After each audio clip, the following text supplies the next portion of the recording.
So, hello. It's Krystine, the Beauty Pro podcast host and the Beauty Pro coach. I am here today with Miss Leisha Thompson. And Hello. hey, girl. And we're going to be talking about the traveling hairstylists. hmm Okay. I was looking at your website. Fill everybody in on what it is exactly that the traveling hairstylists do. Okay, so here's my just a simple and short kind of thing because I'm sure we'll get into a lot of different topics. So I started the Traveling Hairstylist a little over a year ago, and this is a company that provides an alternative resource to hairstylists by experienced stylists to basically fill in for any and all kind of leaves. So maternity leaves, medical leaves, mental health leaves, all of the above. And we come in to basically help nurture your business, retain your clientele, and provide a source of income. So, this is just a resource that can be tapped into to just kind of give you ultimate peace of mind. And like I said, and be able to give you a little bit of income, cover rent, things like that. So, that's a little bit about what we do. We travel to you and help just kind of care for your business while you're gone.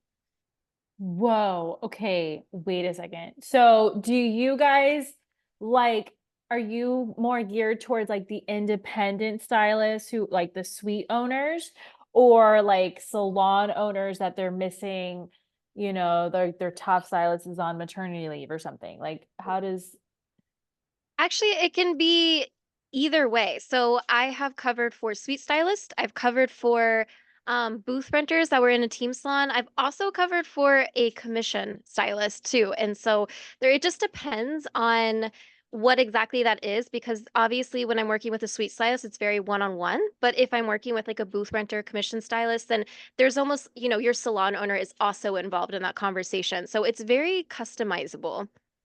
that is so cool. And where are you at now? I have So so many I questions. I have so many Yeah, I questions. know. This is so cool. Like, It's very different, and I know it's still kind of such a new concept, so I totally get it. But currently, I am covering a maternity leave in the Pacific Northwest, so I'm in Spokane, Washington. So yeah, I'm here for kind of the whole spring, pretty much. oh my goodness. And so, how does that work as far as payment goes? Because a Mm-hmm. commission stylist, a lot of them are like bi-weekly and they get like Mm-hmm. their product bonuses and all that kind of thing. So how does that work for you and for them? Like, how do you get paid? Yeah. So basically, like I said, this is very customizable because everybody is slightly different. Everybody has a slightly different situation. And like I said, if depending on how you are normally paid, that structure can slightly change. And uh, in that case, if you're a commission stylist, it actually would be working on the pay more with your owner. But there's kind of two routes that I go about this. And one route is essentially like kind of a sublease. And that's just because some people might have a policy that helps retain like some income for them. And in that case, they typically can't show that they've made any income.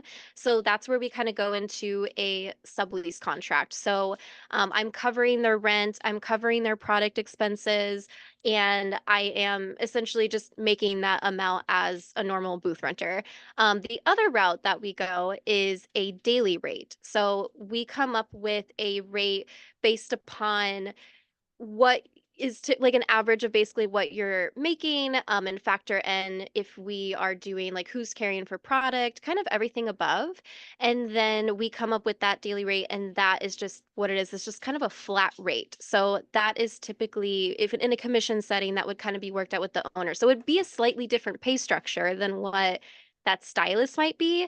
But this is just the way that kind of fits, I think, best because we're not there to take clients. We're not there to build a client base. We're purely there to be an extension of you to care for your clients while you're gone. So, yeah. Whoa. Mm. This is so cool. Like, I kind of want to talk to some of your salon owners that you've worked with to Oh, see yeah. it like their side of the story too. Like, that is so hmm interesting. And so you're really just there to kind of feel like, not disrupt the client schedule and you're just hmm following the formulas, doing the things, and then you're like, okay, you're done by, and then you move on to the next date.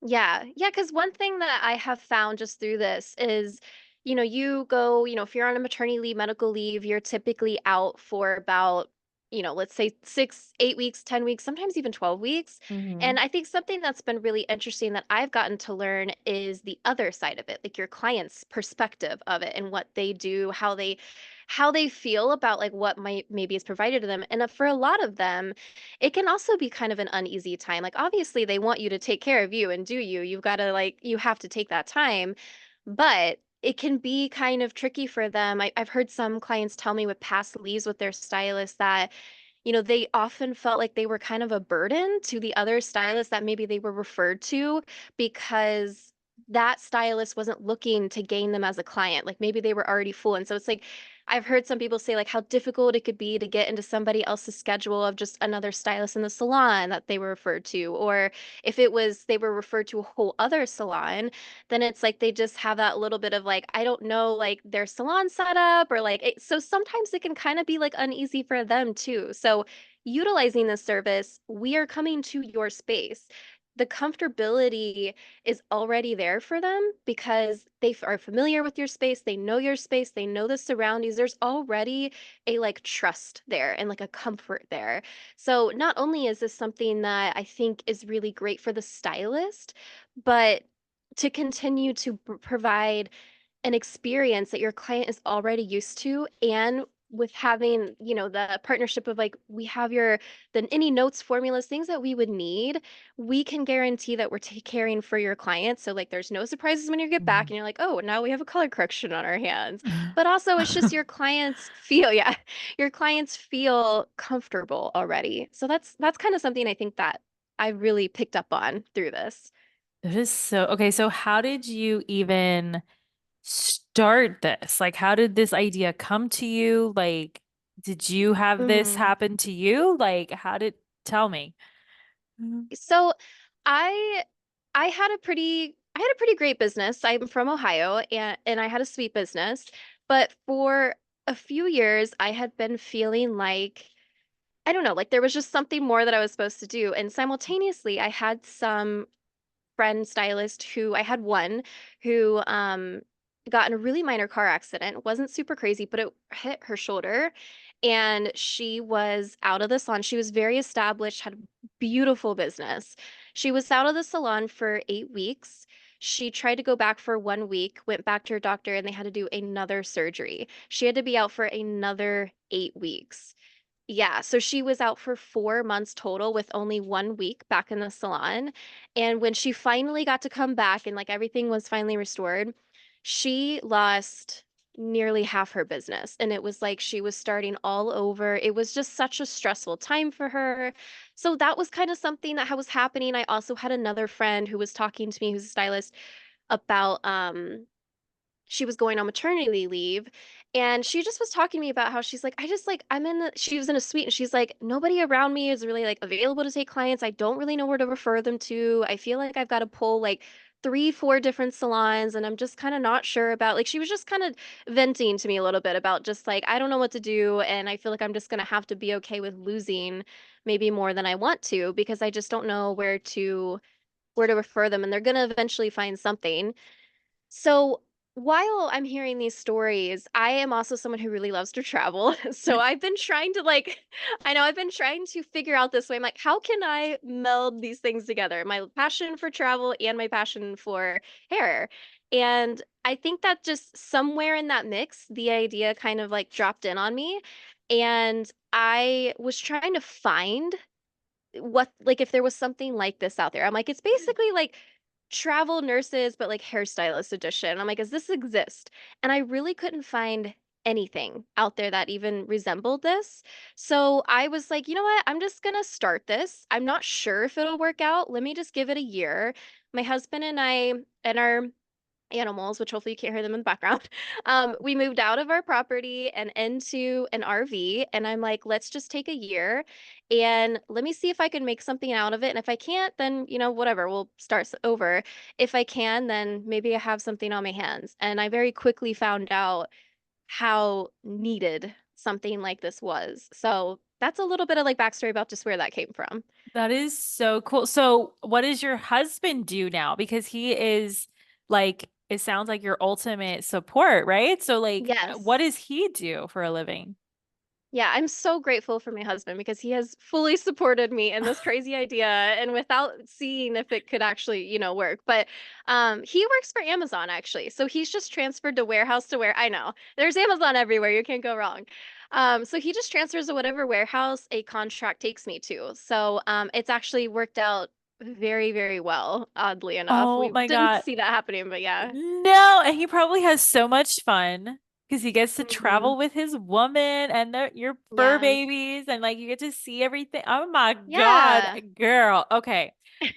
So, I don't know if this is like an appropriate question, but I feel like I have to ask it. So, Yeah. like, how much income have you made in the year doing this? So so last year, all of like 2023 was my first full year entirely of doing this. Mhm. So, but it was also the first year of this business. So I will Okay. tell you, there were a lot of things that I really didn't know how to go about until I was just Mhm. in it. So I made, let's see, I made 40,000 last year, up like Okay. roughly just under that, Okay. which I'm not too like scared to like say numbers. But so that was not normally what I make, like I understood that I was going to be going into this first year taking like a pay cut more than likely because I had to kind of figure out what this looked like. And there were some things that I learned I did well, and there were some things I learned that I did not do well. So going into this year, and now that I've been able to get more traction under it and just more interest, I'm really kind of starting to learn more of like how the pricing can be and just different options with it. So I am projected to do a bit more this year. And I want to be able to keep like as I think as just demand grows for this, like just like in our businesses behind the chair, that's where we can see that increase. So it is still such a baby business. So it's not, at the point where I'm quite at six figures, but I see where that could be potential for me in the future. So it's a growing business for sure. Absolutely. Like I'm just thinking of like all the instances where even in my salon, Hmm. um, if you've listened to the first episode, you know my story and like who I am and how I'm in partnership, business salon Hmm. ownership with my mom. And there have been times with her even where, you know, she doesn't have carpal tunnel, but her joints and everything's Yeah. starting to kind of give way. And just different salons in the area where we are that Hmm. they are the business, right? And so if you are not Hmm. there, you have nothing. So I'm really excited to see you grow in this in the future because there are so many possibilities, even with Hmm. aesthetics too, and getting more people. So do you see yourself growing with like a team of traveling hairstylists and maybe estheticians? Like, Yeah, I definitely do. Because actually, currently, I'm at a point where I just booked my last contract of the year. So I actually can't fulfill anything else this year, which is exciting. But also, I'm like, okay, like and I do have one team member. Who was starting but not until the fall. So I am definitely in a space where I'm like, it is time. It's time to finally bring some more people on. I've really been able to like build this up and build the systems and the structure to get it to where it's at, to where now I can have a team. And I really want to be able to do it because this isn't like something I'm just doing in a region, a town. Like this is literally all throughout the whole country. I mean, I was back and forth across the country all last year, and I want this to be accessible to stylists from everywhere. Especially because there's a lot of states that don't have really any other kind of like paid family medical leave right now is only available in 11 states. So when you're independent, I know. And when you're independent, there's not a lot of other routes you can go that are not going to cost you more than what it's worth, unfortunately.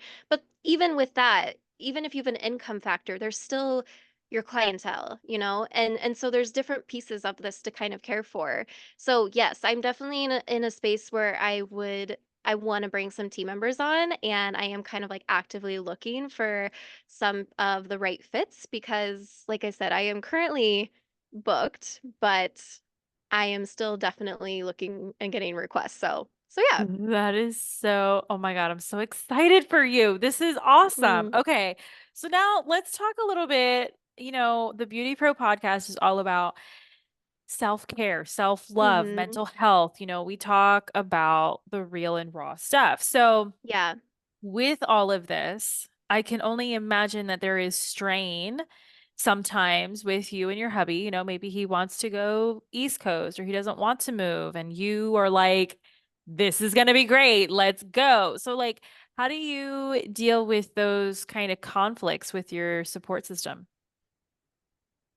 I I would say my husband truly is like my best friend and soulmate and one, and we are the best travel buddies together. I know some people can't always say that about their partner, but like again, I'm very, very grateful that not only my husband supports me, but like we travel because we're also living in an RV. We're in like a condensed space, and some people are like, Right. "How do you do that?" Right. Like, And I and need for my yeah, space, girl. Like, bathroom and kitchen is where I'm at all the time. So, yeah. like, So I don't know. I mean, I think we just really make it work. And I think that it's about taking the time, like intentional time with us together and outside of our surroundings, but then also like making sure we're still respecting. Like he kind of has his like nights, like he has he games, and so he has friends that he gets like online with, like every Friday night, like that's his night, like that's his like friend night. And then I have I get to kind of meet different people everywhere I go and like work with different salons. So I always try to prioritize even just my own time. So it's like I think it's just a matter of like really coming together and having to be very intentional, but also really respecting when you just need your own time and own little self-care and own, like tapping into other people as support. So, but I will say he makes it easy because we really work together very well and communicate very well in that sense. So, that's awesome. So, like, with this, um, what I could ask you two different questions right now, but like, what is something that you feel is like a must trait for any stylist or even future estheticians are gonna need to do this kind of job? hmm I think the number one trait is adaptability. Because here's the thing, like you were always working pretty much with like new clients, even though you have guidance around that and formulas, being able to adapt into different forms of communications, just like when we have a new client in our chair, but that's every client that you're doing. That's so important, but also adapting to even just the salon space, the salon culture, the salon team.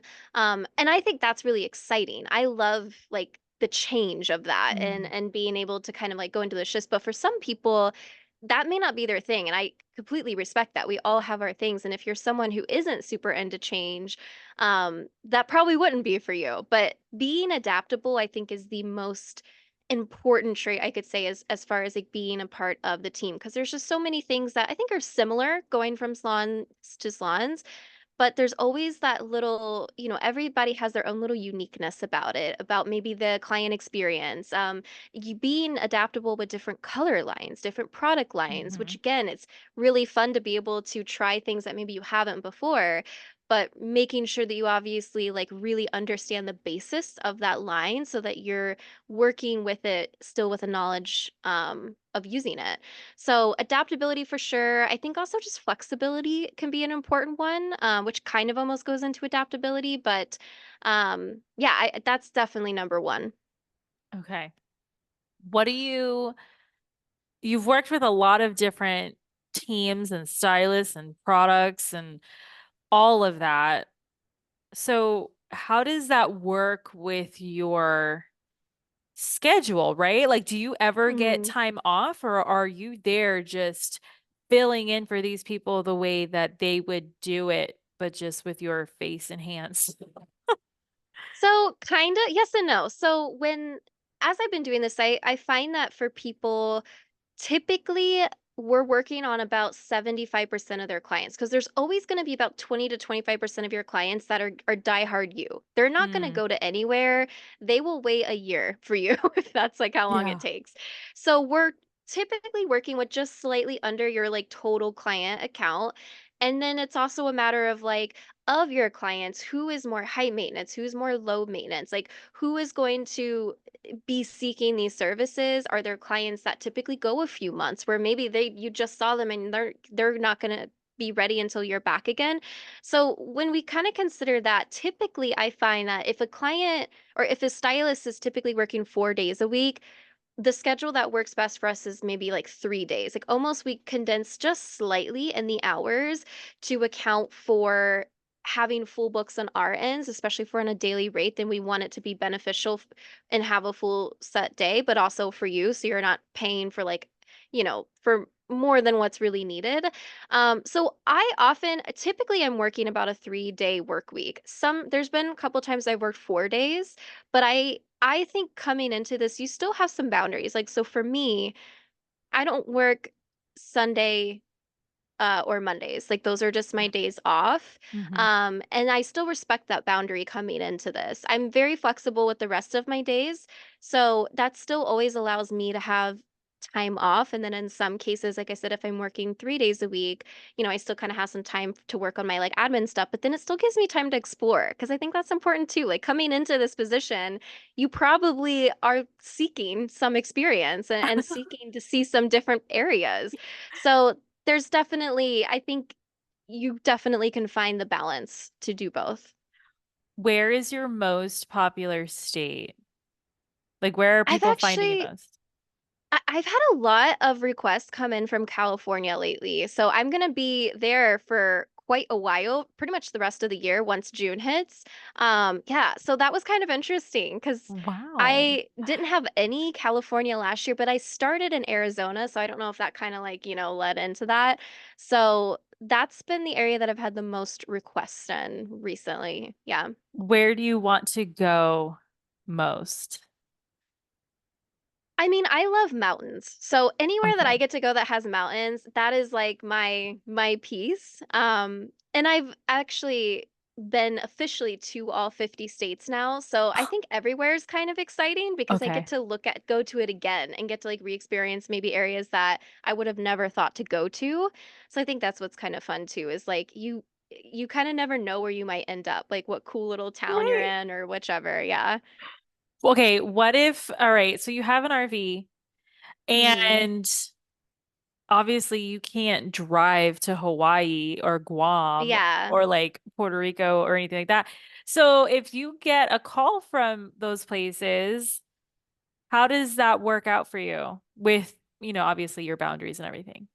Yeah. So right now, I can only really service the 48 states just because of Okay. that. I have to Yeah. kind of, I think as we grow and there could be more people, I would love to have someone who's maybe like actually in Hawaii and they can kind Yeah. of like maybe service all the islands, and go back and Yeah. forth.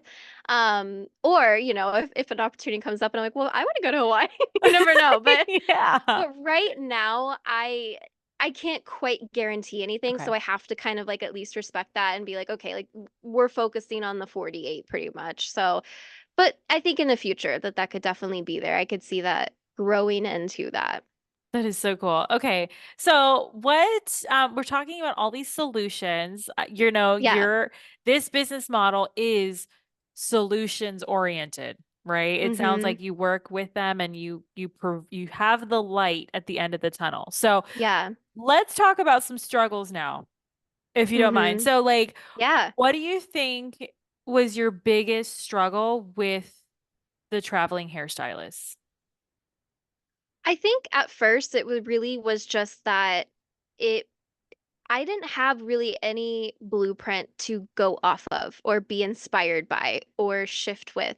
Everything that has happened with this has been truly from just a place of trust and Hmm. faith, knowing that it could not go well.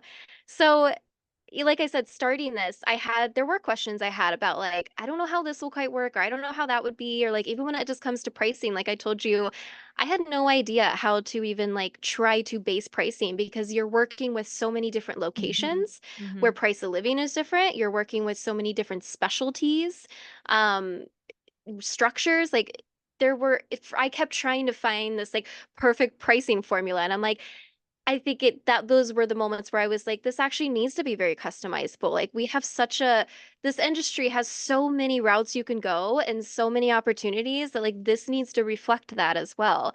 So I think just really with the struggle, it really was just that. Is really kind of going in with blind faith and trusting that this was going to work out the way that it needed to, but there was a lot of struggles as far as like trying to just know where to even start and Hmm. trying to build it from there. Um, and there's definitely, I think anything that you start can be hard because those moments that you maybe have little slumps or maybe you haven't gotten a request for a while, that doubt starts to creep in. And I think really just being aware of where you're at mindset Hmm. wise and just staying focused on like why, staying focused on why I was doing what I was doing and the purpose I was serving and knowing that I was here to help people in a time where there's really not a lot of other places to turn. That's really what kept driving me forward. So there's a couple of struggles there actually. That's So, okay. That's okay. And I know like that can even go, you basically are the business, so those struggles are also personal too, hmm you know? yeah.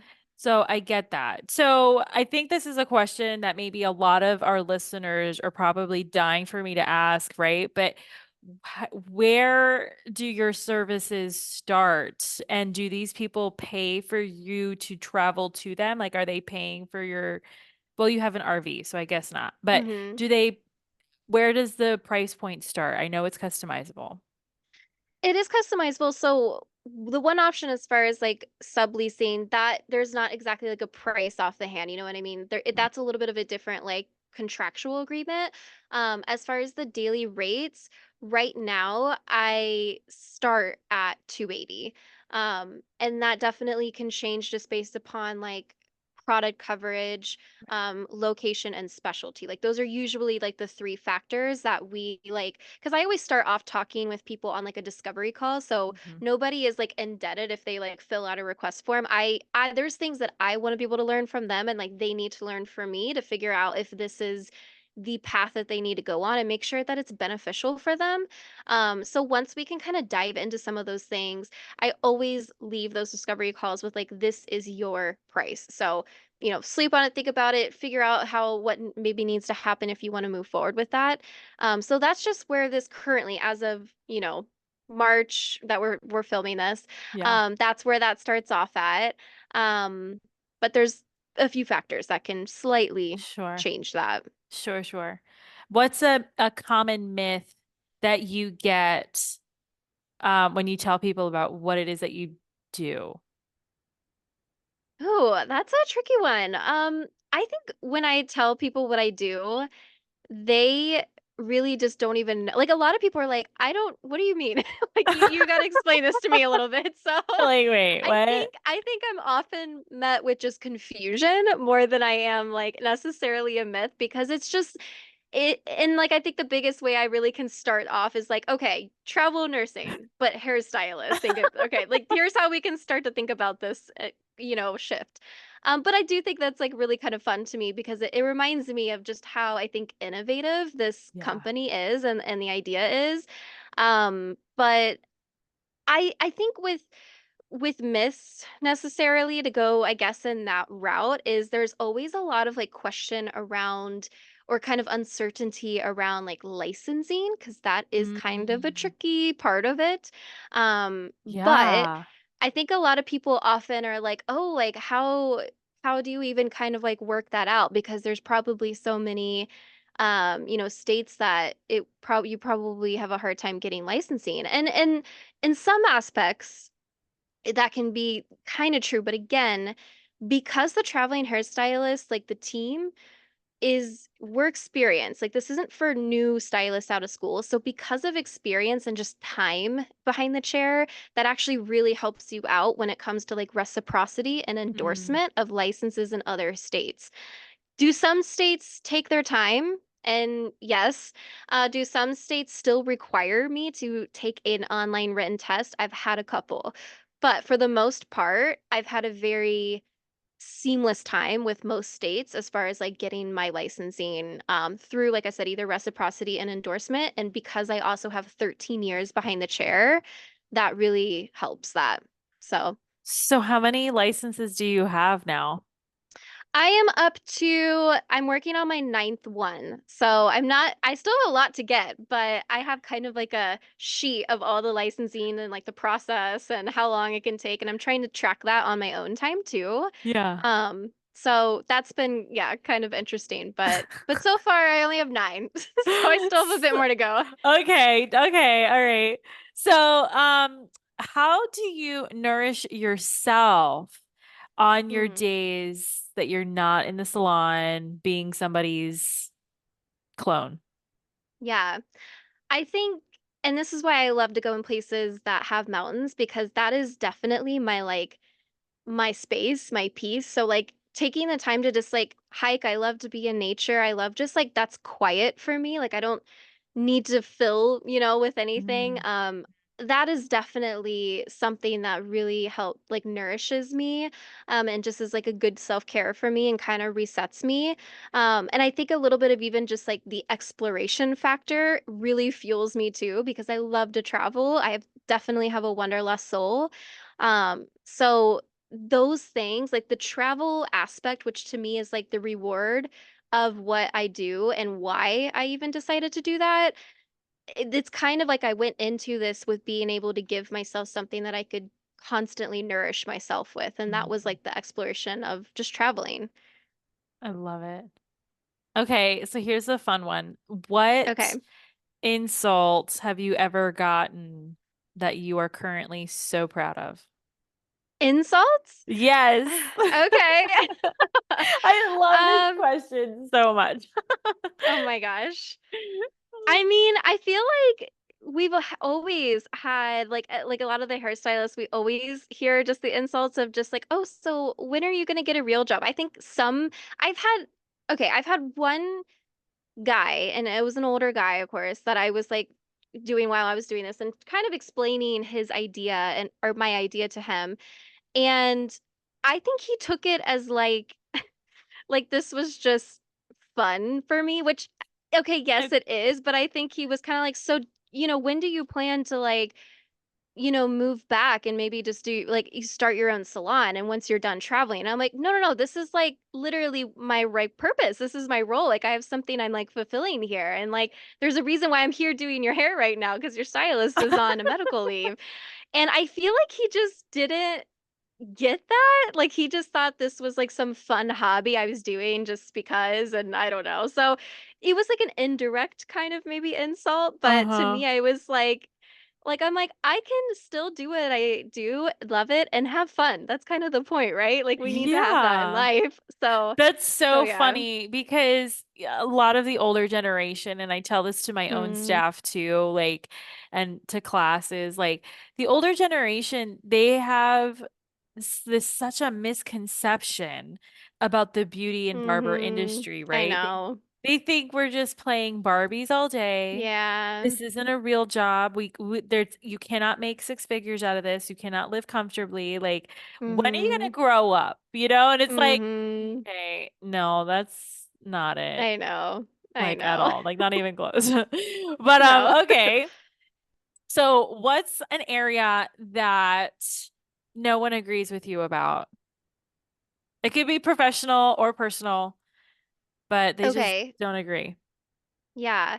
Um, I I think almost like a little bit of what I'm doing is like I've always been this kind of person that if you are not happy where you're at, I think sometimes risk has to happen Mm. to find maybe a joy or purpose. And I think that for some people, like it's very easy to get kind of scared by that or think that you can kind of like, no, I can find like another, way around that or whatever.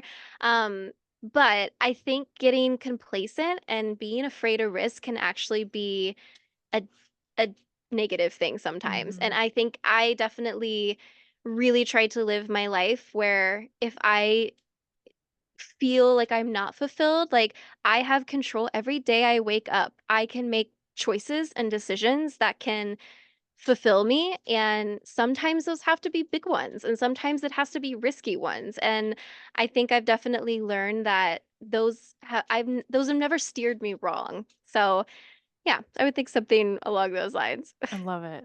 I love that. Okay. So, like that older client that you had, and maybe hmm somebody else that you have encountered, but what is something that you have learned as a beauty professional that you wish like that client understood it, or like a lawyer or a nurse, Mm-hmm. mailman even would understand that you have mastered or learned being in this industry? I think honestly, just how freaking brilliant Mm. so many of us are in this industry. I really don't know that people like get that sometimes. And Mhm. I that's something like we have such creative thinking minds that often turns into so many just brilliant ideas and how we build our businesses and just the things that people can accomplish in our industry. Like I know we have such a unicorn industry, but it's often because like we have so many opportunities that not a lot of other industries have, and most of those opportunities started with somebody paving the way of them from some brilliant stylist who Mhm. just took a chance. And I think if people could just really get like how creatively brilliant a lot of us really are, like, and just give us the credit of that, like it's amazing. I just know so many amazing people in this industry and the things that like they come up with and do and create, and we do it all ourselves a lot of the times. Not that I always recommend that, you sometimes need to delegate, Yeah. but but it's just like it's crazy. We're just like a one working show, and it's crazy just some of the things we come up with. I don't know. It just amazes me all the time. Oh my God. Okay, so how do you how can our listener like get in contact with you so that they can be on the traveling hairstylist team? Like what do they need to bring Yeah. to you? How can they be a part of this? Is it a part-time thing, full-time thing? Like how does it work? And how can they So reach out? yeah, yeah. So right now I am looking for another part-time contractor. And it's actually a really simple process. You can actually on my website, thetravelinghairstylist.com, I have a join the team page. And there's just a form, like an inquiry form you can fill out. It's just a little bit about you and kind of what you're looking for. And then we just hop on a call and kind of discuss that, see if like I kind of present, the details, and we kind of see if that feels like a good fit for both of us. But obviously, it is somebody, like I said, that would really be looking for something flexible part-time because contracts can come in from a lot of different places. So I always like to add buffer time before and after any Mm, contract to allow for, you know, us to get like settled and get to the area. I think also like having some time for you to possibly be able to shadow that stylist before you start with them, just for like a few mm, hours even, can be really insightful just to see how they kind of work. There's some instances where that doesn't work, like typically medical leaves, like mm, emergency medical leaves. But there's still a lot of communication that can happen that can help build out, like, what that client is used to from the moment they walk through the door to when they leave. So yeah, I always like to have kind of buffer time, like to get prep before, but then also afterwards so that you can kind of like have a little bit of if you need a like digest time to kind of like leave, or if there's any, I always like to leave a little bit of time just in case there's anything that I really wanted to see in the area that I didn't get to, and I'm like, yeah. okay, I'll do it at the end. So yeah, so you can find that on the join the team page on the traveling hairstylist. Okay. And that's the handle is at the traveling hairstylist. Yes, Okay, yeah, on the cool. We'll website. Yeah, we'll have the links in the show notes too, but I just like to yeah. verbalize it. So finally, what is one question you wish I would have asked, and how would you have answered? I think a question is what are all the ways that this service can work for people? Because there is a couple ways that I have found kind of that I didn't think of in the beginning, but then kind of going in through it, I was like, okay, this was something that could kind of work. Like, I think really just like, who can this be for? Mhm. And there's really a lot of ways that that can go because we obviously think of like maternity leaves and medical leaves. That's, right off. But something else too that I think we often don't think about, and I think this is very like relevant to just your audience, is like mental health leaves. Mm. And as creatives in this industry, like I was saying earlier, we actually have some of the highest percentage of going through anxiety, depression, mood disorders. We also are an industry that is made up of a lot of women. So going through just even like hormone issue, like a lot of that plays into your mental health so much. And I have, I had my own experience where, I had some things I was going through. And for me in that time, I would have given anything to just have somebody come in and just give me like a month, just a month to take care of some things that I need to do to take care of myself. So I think that's really something that this can be worked for very well for people that we don't think of at first. And, and I think unfortunately it's still a stigma that we're getting out of a little bit of just like mental health and caring for ourselves, not only physically, but this can be for mentally.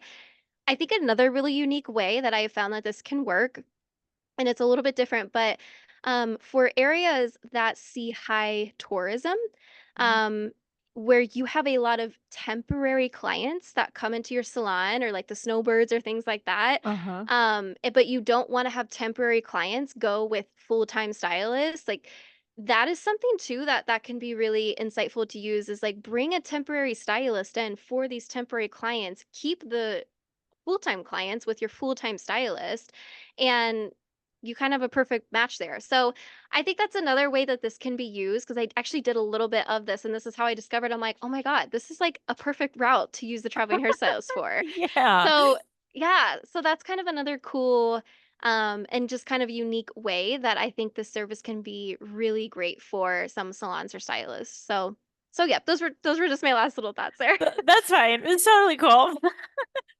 Oh my goodness, Alicia, this is so cool. I am so excited to be a little part of your growth journey with this Yes. episode in this podcast. I am so excited to tell everybody about this. So many ideas going through my mind, and it's true. Like we have, as creatives, like we c- we come up with some cool stuff I as know, we really do. I mean, like legit. So, thank you so much for being on here. I'm gonna Oh tell my gosh. everybody. Thank you so much. I just appreciate your support and the conversation. And yeah, I'm so grateful to be here with you. Oh, thank you. Thank you. So, I will talk to you soon, and Yes. I'll make sure everybody knows about the traveling hairstylist. Thank you.